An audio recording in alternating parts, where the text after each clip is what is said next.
What's up, everyone? It's the Autistic Scyther here, and this is part 2 of my video series on all black characters, well, in video games, at least to an extent. For those that are wondering where part 1 is, it's up on my channel now, so if you want to watch that, I suggest you watch that video first, then come back to this remaining video of part for the next group. Granted, that being said, it really does say a lot, especially when you consider that the first video involved the big three of fighting games: Street Fighter, Tekken, and Mortal Kombat. That being said, honestly, there are a lot of other fighting games outside of, well, those big three. So, that being said, let's at least go over them and cover most of them. Let's do this. Moving on next with the next of the most notable fighting games, or at least most notable fighting game companies, according to Smash Brothers, SNK. And yeah, for most people, a lot of people know about, when most people think of King of Fighters, they think of Mai Shiranui or even Terry Bogard himself being the main hero of the game. Either that, or at least the whole thing where he basically is known for saying, Are you okay? And bust a wolf! Yeah, you knew this was coming. But either way, even with that, there are a lot of characters that most people will think about when they think about the Fatal Fury or King of Fighters franchise. And I'm not talking about characters like Kyo Kusanagi, Iori Yagami, or Ryo Sakazaki. But when it comes down to it, there are a lot of black characters when it comes to that. And when it comes to the King of Fighters franchise, it's kind of worth mentioning in that they have they basically have two black characters that most people tend not to notice. And they're from the American sports team, as in a team of athletes, which is kind of interesting to say the least. But we have the characters of, from this one, we have the characters of Heavy D and Lucky Glauber. Now, when it comes down to it, Lucky is kind of obviously black, as he's basically someone who fights utilizing basketball skills. And honestly, I don't know about you, but there are a lot of but when it comes down to it, basketball is normally a thing most black people will end up playing, especially those in the inner city. Heck, I grew up in the suburbs, and I used to play I played a lot of basketball. I mean, I had my own portable basketball hoop. That being said, most of my sports knowledge fell by the wayside due to me being a nerd.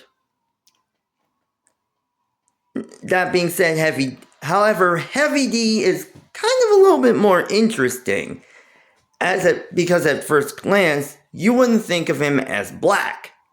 But, as it turns out, he's black. And he's a boxer. So yeah. But that being said, it kind of makes you notice there are two black guys to a white guy in Brian Battler. Who is He was basically a football player. Yeah. Kind of makes me wonder why they never made them all black, but take what you can get.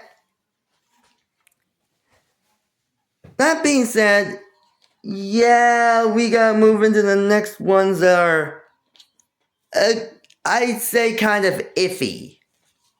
And yes, I say kind of iffy because not only do they come from the Fatal Fury series, but one of them,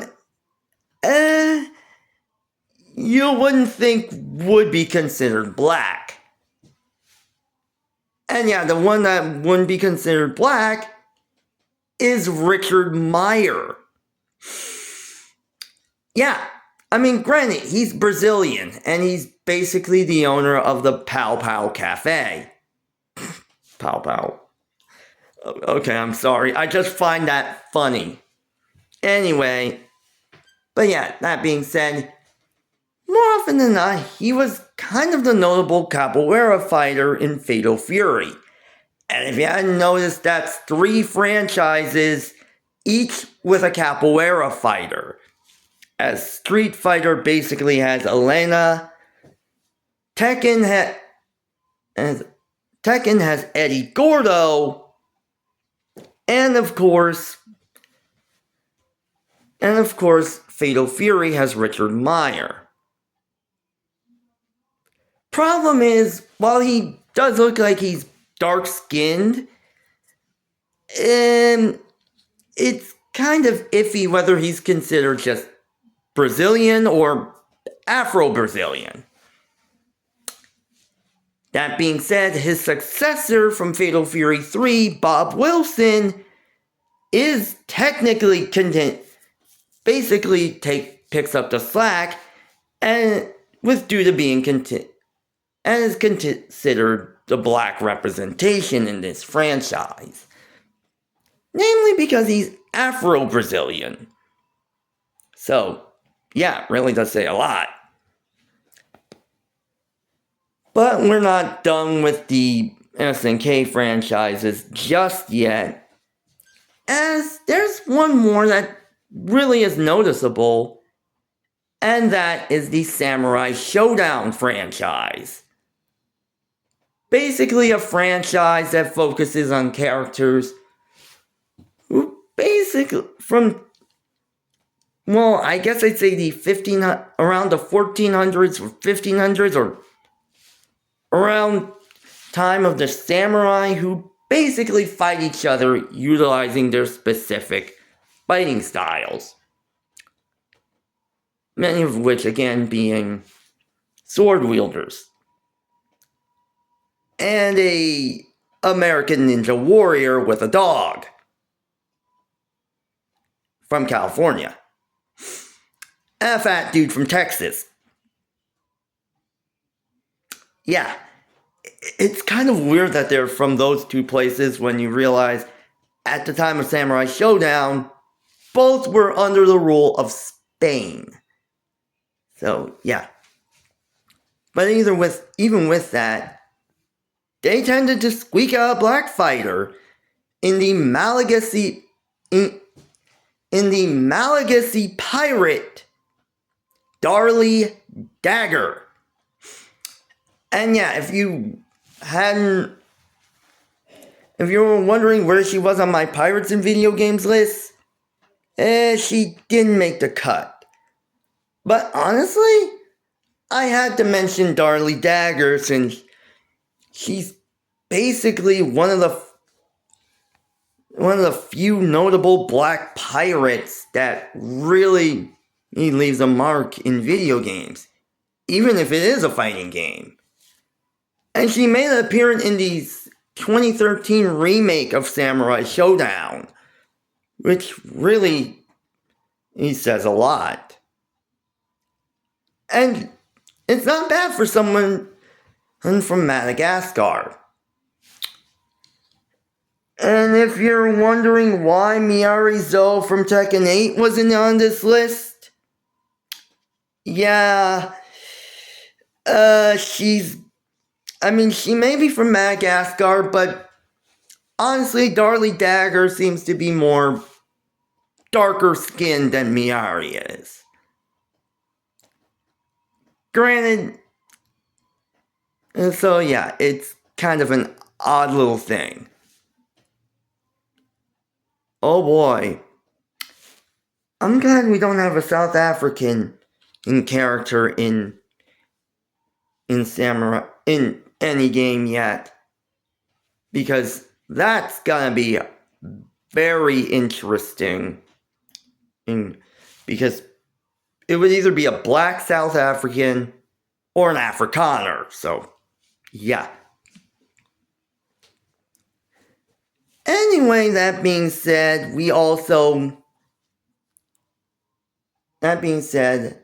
that's not the only one. As basically, there are also 3 characters that also tend to notice. Granted, for those that are wondering where Zack from Dead or Alive is, he's mentioned on this list, but considering how he was a fighter in the beginning games, he's kind of been relegated to the sidelines and the beach volleyball spin-offs. I don't know what I was going to expect. I don't know what I would have expected. But one of the most notable ones is Zasalamel from Soul Calibur. And yes, before I mention him, I gotta bring up Geras from Mortal Kombat, who not only is black, but he's basically a god of time who controls sand. That's actually pretty cool. Zasalamel, on the other hand, well, considering Soul Calibur being I guess kind of the same as Samurai Showdown, but involves individuals from times of antiquity who wield traditional fighting techniques. Zasalamel is basically an immortal, I guess I'd say an immortal time god who wants to die. And not only that, he also seeks out Soul Edge to try to do so, as well as fights with a scythe, which you gotta admit, that's pretty awesome. I mean, heck, in a certain game, in one of his endings, we basically see him in modern day, and looks pretty snazzy in a suit. The big one in terms of fighting games is, of course, Nagoriyuki from Guilty Gear. And yeah, he's a blind black samurai, which is kind of awesome to say the least. And apparently he's British, so chalk one up for the Black Brits, mate. Okay, I apologize to any Brits I apologize to any Brits for that accent.